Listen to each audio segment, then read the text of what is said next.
Hello everyone. तो आज हम एक नई डांगवा का एक्सप्लेनेशन करने वाले हैं। अगर आपने रेनिगन इमोर्टल डांगवा देखी है तो आपको ये डांगवा भी बहुत पसंद आएगी।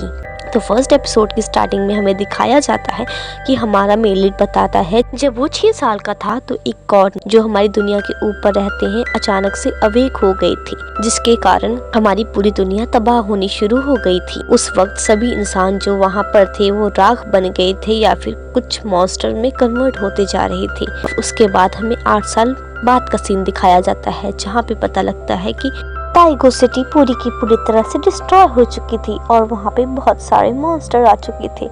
वहाँ पे इंसानों का नामो निशान भी दिखाई नहीं दे रहा था। और फिर सीन हमारे मेन लीड की तरफ शिफ्ट होता है जहाँ की वो दिखाया जाता है कि वो एक जगह पे छुपा हुआ है और वो बहुत भूखा है, इसलिए उसने एक झींगुर को पकड़ के खा लिया। और फिर हमें एक मॉन्स्टर दिखाया जाता है जिसे हमारा मेन लीड मार के खाने लगता है और वो हमें बताता है कि सिटी के चारों तरफ एक शील्ड लगाई गई है जिसके कारण कोई भी सिटी के अंदर बाहर नहीं जा सकता। और ये वो कहता है कि ये सब उस गॉड के कारण ही हुआ है कि यहाँ पे चारों तरफ मॉन्स्टर ही मॉन्स्टर दिखाई देते हैं। वो बड़ी मुश्किल से ही सरवाइव कर पा रहा है इस जगह पे चीजों को कलेक्ट करके। और वो हमें बताता है कि उसने एक दिन उसे एक नॉबल के घर में सिटी लॉर्ड की कल्टीवेशन टेक्निक मिली थी जो कि सी माउंटेन आर्ट है।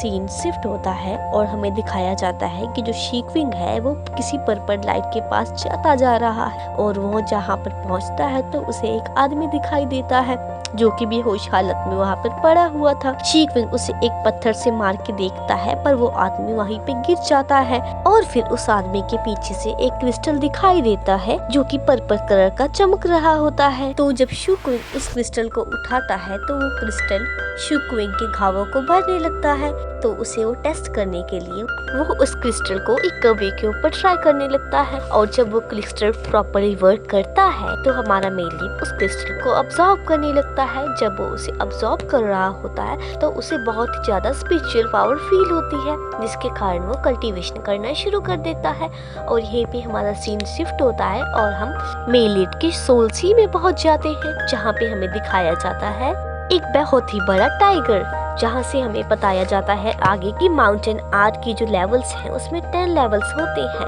अगर कोई पर्सन एक लेवल को क्रॉस करता है तो उसे एक टाइगर जितनी पावर मिल जाती है। अगर वो 5 लेवल्स को कर लेता है तो वो एक माउंटेन को भी हिला सकता है। अगर वो 10 के 10 लेवल को कंप्लीट कर लेता है तो समुद्र भी उसके सामने कुछ नहीं कर सकता। और इसी के साथ वो टाइगर हमारे मेन लीड की बॉडी में मर्ज होने लगता है और फिर वो मर्ज हो जाता है और फिर सीन शिफ्ट होता है और हमारा मेन लीड अपनी सोल कॉन्शियसनेस से बाहर आता है। और फिर हमें पता चलता है कि हमारा main lead quick condensation level 1 पर पहुंच चुका है और इसी के साथ टाइगो सिटी का बैरियर भी टूट जाता है जो कि शील्ड उस पर लगी हुई थी और हमारा मेन लीड अब कहीं भी जा सकता है।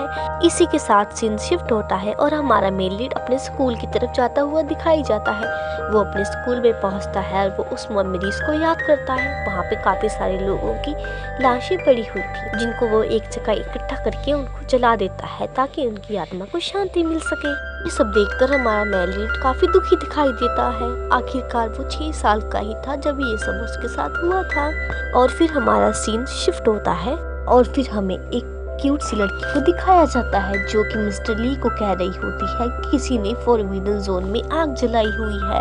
और फिर हमें मिस्टर ली को दिखाया जाता है जो कि क्वी के 6th लेवल पर है। तो मिस्टर ली अपने एक साथी को चेक करने के लिए भेजते हैं। मेन लीड को दिखाया जाता है जो कि वहाँ पे डेड बॉडीज को जला रहा था। उसके सामने एक मोटा सा आदमी आता है जो थोड़ा थोड़ा इंसान की तरह और थोड़ा मॉन्स्टर की तरह लग रहा था।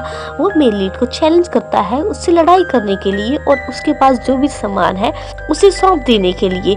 पर मेन लीड गुस्से हो जाता है और वो लड़ाई करना दोनों शुरू कर देते हैं मगर बीच में ही मिस्टर ली आकर दोनों को रोक देते हैं। मिस्टर ली मोटे को फाइट करने से मना करते हैं पर वो काफी गुस्से में दिखाई दे रहा था।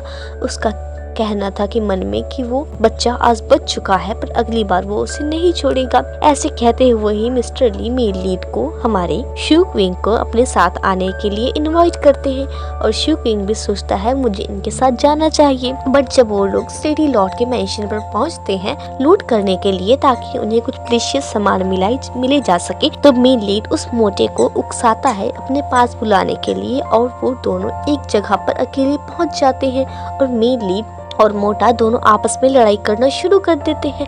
मेल लीड अपने मैजेस्टिक तरीके से काफी कूल तरीके से उस मोटे को डिफीट कर रहा होता है। जो मोटा है वो मेल लीड से एक लेवल बड़ा होता है, वो V2 पर है, तब भी मेल लीड उसे बड़ी आराम से ही हरा पा रहा था।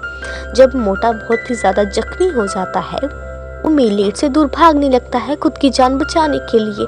बट हमारा मेल लीड बड़ी ही कूल एंट्री के साथ सामने से आकर उसे धक्का मारता है और अपने सी माउंटेन की पावर से मोटे को डिफीट करने लगता है। और वो मोटा बहुत ही ज्यादा लाचार होने के बाद हमारे मेल लीड से भीख मांगता है कि वो उसे जाने दे, वो उसे छोड़ दे।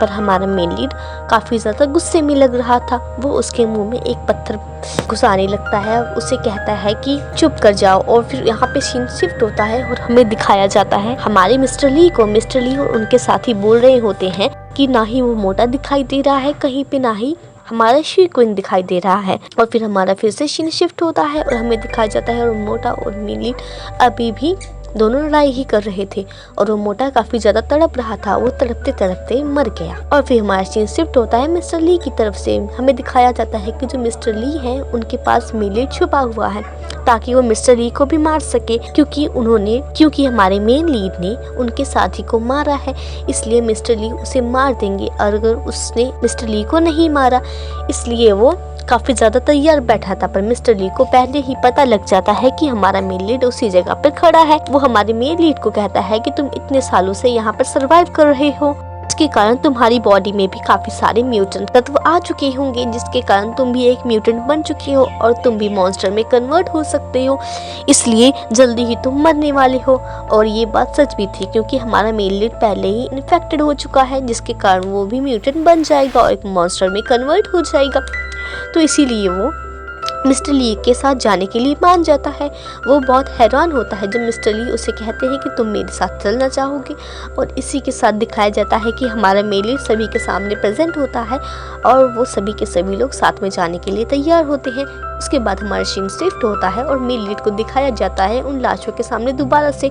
वो अपने पुराने फ्लैशबैक को याद करता है, वो अपने मदर और फादर को भी याद करता है। उसके सामने ही फिर दिखाया जाता है एपोकलिप्स के बाद का सीन, जब हमारा मेल लीड जो था वो बहुत छोटा था, उसे बहुत सारे गुंडे मिलकर मार रहे थे ताकि वो उससे कुछ सामान ले सके। वो क्योंकि वो बड़े घर का दिखाई दे रहा था, वो अमीर लग रहा था।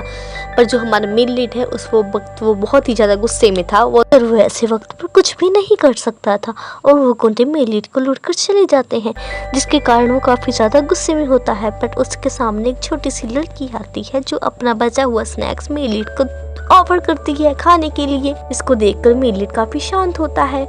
बट हमारा सीन शिफ्ट होता है, हमें दिखाया जाता है मेल लीड को उन गुंडों को मारते हुए, क्योंकि उन गुंडों ने हमारी उस क्यूट सी लड़की को मार दिया था जान से। इसलिए उसी वक्त से हमारा मेल लीड बहुत ही ज्यादा क्रूअल और रुतलस बन जाता है और सबको मारने का शुरू करता है। इसी फ्लैशबैक के साथ हमारे इस एपिसोड का एंड होता है। और thank you for watching and stay tuned.